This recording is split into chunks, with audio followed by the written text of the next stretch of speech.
This is my research presentation. These are the secondary research. These are the main questions I'll be looking at. What goes into a top-down game? What makes a horror game? What games inspire me? What makes something scary? What horror features will you include? What I've looked at, have I looked at other horror games? What films and books will I use for inspiration? What have I looked at examples for top-down horror games? This is my inspirational slide. So far I've been looking at two games that I've done detailed research on, that I really have inspired me and given me the base ideas for my game. I've also played a couple of games which I'm going to use to inform better decision making about how the game looks, plays and feels. Game 1, Skyrim. Skyrim has helped me with the fantasy element of my game, but mainly the creatures I'm going to design and how the town is set, and also the dialect that will be spoken. I think that, considering I'm doing a medieval time, a game like Skyrim with the wealth of knowledge it has about medieval times, I think I can use that and create a better game for it. So that's why Skyrim's been inspirational for me to make this game. And then Amnesia as well, game 2. Amnesia has helped me with the survival horror part and was helpful with giving me the right feel to the game. Amnesia is a game that's very survival horror, sneaking around, and it's also got the same kind of theme as well, so I'll be using that to basically give me inspiration on what to do on certain levels and maybe think about what they did or how they did it. So that's why it's inspirational to me. And how is it relevant? Both these games have aspects that I'll be looking for at my game and have very similar themes to my game as well. They've really helped me with my directions I'm going with. They've set me on a certain path that I think is great to make a good, scary survival horror. So, yeah, that's why. I'll be applying to how am I going to apply this to the project? I'm using information that I've gathered, using it to make games feel scary, not just look. I'm trying to get the same atmospheric feel that a lot of these horror games have. This is the analytical slide.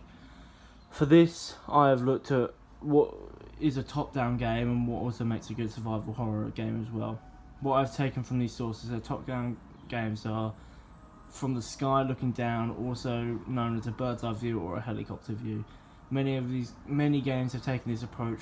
A couple of games that are mentioned in the source were SimCity and Pokemon, and also some of the original GTAs were top-down 2D games as well. The second source that I've looked at that's been really helpful for me is how to make a good survival horror game. This source is very good at breaking down the information and separating everything into neat paragraphs. The information sourced from this is that in order to create a really scary game, you have to include disempowerment, which means to create a sense of weakness, which as humans being powerless or not strong enough in a situation is pretty scary, I think, and also lingering fear. What it says in the source is about the Jaws film and how lingering fear after they had even watched the film made them scared to go swimming, and I feel like me trying to include that into my game, making them scared and then maybe thinking about that when they go to bed, having bad dreams and maybe being stuck in the same situation as you are in the game. How is this relevant? I'm going to be making a top-down survival game. This has been very important for me as I understand what a top-down game is and has to look like. Also the main features of survival horror. What makes a good one scary, which will help me making mine scary for the player. I'll be applying this to this. How I'll be applying this to the project, by using the games mentioned, I'll be looking to see how they have done certain aspects in the game, like buildings or character looks. Also, the survival horror part has been really influential into me putting some of these feelings like disempowerment and lingering fear into my game, as I want to create a scary game. This is my secondary research technical slide. For this, I've been looking at tips and tricks and lessons for Construct. Also, I've looked into Aseprite a bit. I'm learning from these videos and websites on how to make AI, as I think this would be the most challenging part for me. I'm also looking into create some lighting effects, as my game is a horror, and lighting and setting the mood is important to create a scary atmosphere. Also been looking into Aseprite as I don't know much about it. I found out that it's the favourite among the creator and designer community as it is versatile toolset and unlimited options to create a piece of work. How is this relevant? This is relevant to my project as I'll be using both programs to create my final project game, and I'll be looking into why people use Aseprite as their favourite ways of using it instead of traditional ways. I've learned other ways of creating pieces of work.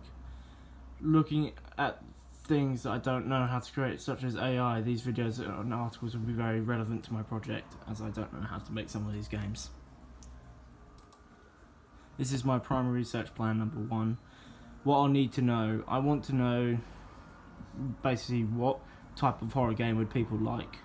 Do they like creepy horror or scary, gore, thriller, fantasy?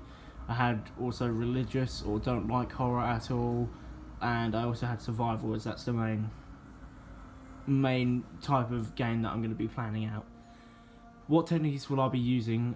Focus group and questionnaires. This is in the top right corner a questionnaire that I've done already, and it shows the dark blue, which is 63% of people have voted. Out of 11 people, 63% voted for survival horror, and the others were a mixture of creepy, gore, jump scare, and don't like horror at all. So that's what I got there from them.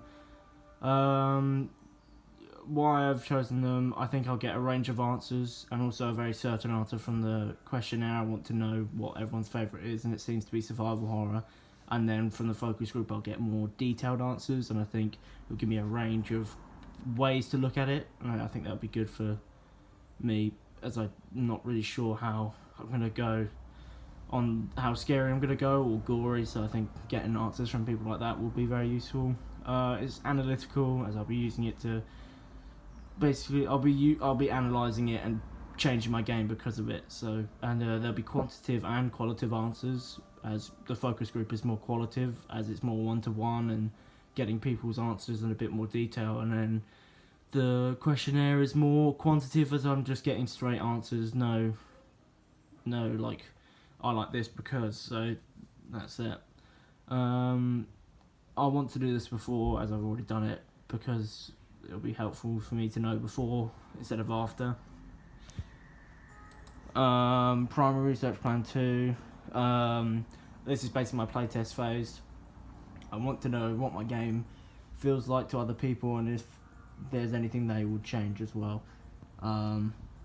So this is technical, as it has to do with me making and changing games, which is a technical aspect, and it'll be qualitative answers as I want to change certain things about it, and people will give me detailed answers about it as well. I'm going to do this before I go into the design stage of my game.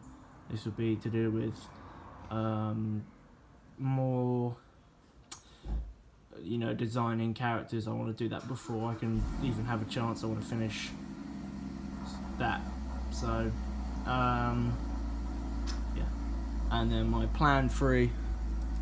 The plan 3 is not really like something I'm going to try and email a professional in the indie games business, as I want to ask them about what's hard and easy about making an indie game and what's to focus on when you're making an indie game. Is it the way the game plays or way the game looks? So I'd like to get an answer from a professional on what they think, or maybe even email to and see if they've got conflicting ideas, and then maybe choose the best one for me.